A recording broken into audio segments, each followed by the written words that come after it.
Howdy, folks. We are currently discussing Ned Buntline, the rascal, and his role in launching Buffalo Bill Cody into his stage career.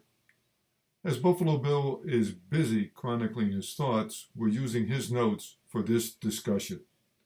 In his voice. Howdy, folks.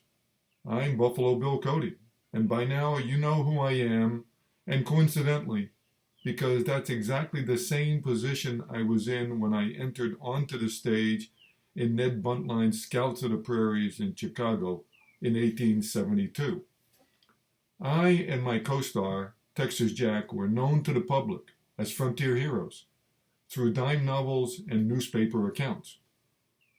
Being the real deal sealed the bargain, but that wasn't the only reason the play, harshly critiqued by the critics, that it worked. In my last session, I discussed the context in which the play was presented.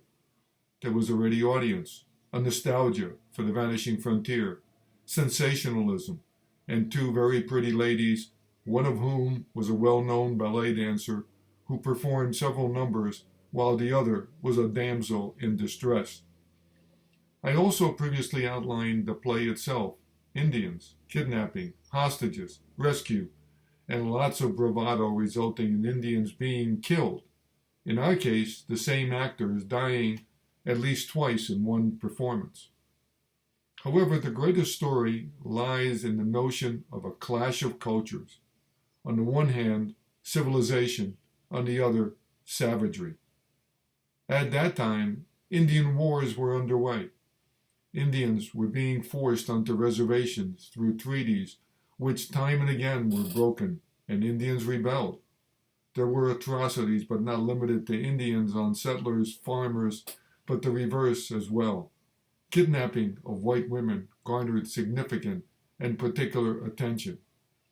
So heroes in plays needed to intercede by rescuing damsels in distress and killing the kidnappers.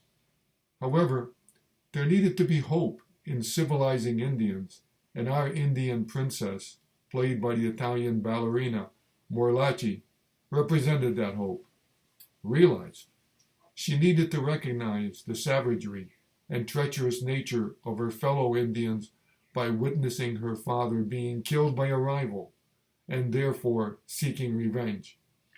Enlisting the help of her heroes, Texas Jack and me, she achieved her revenge and fell in love with my character representing becoming civilized. There was also an element of superiority of the white civilization through our actions in striking down the savages with our guns and with our bowie knives, two of us taking on and vanquishing 20 Indians.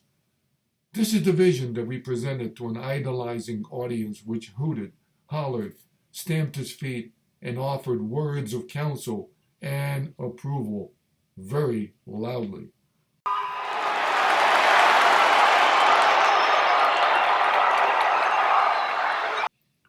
They ignored that we didn't remember our lines and rather talked story.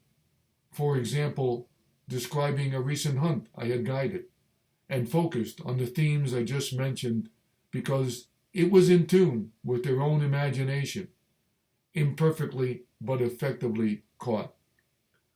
I do not know whether or to what extent Ned realized what he wrote into the storyline, nor that it would have such a powerful impact by bringing us on stage. However, that's what happened. And so it was, the Scouts of the Prairies was a game changer for Texas Jack and myself and the vision of the frontier, which would later progress into a bigger arena that became known as Buffalo Bill's Wild West Show. So, thanks, Ned.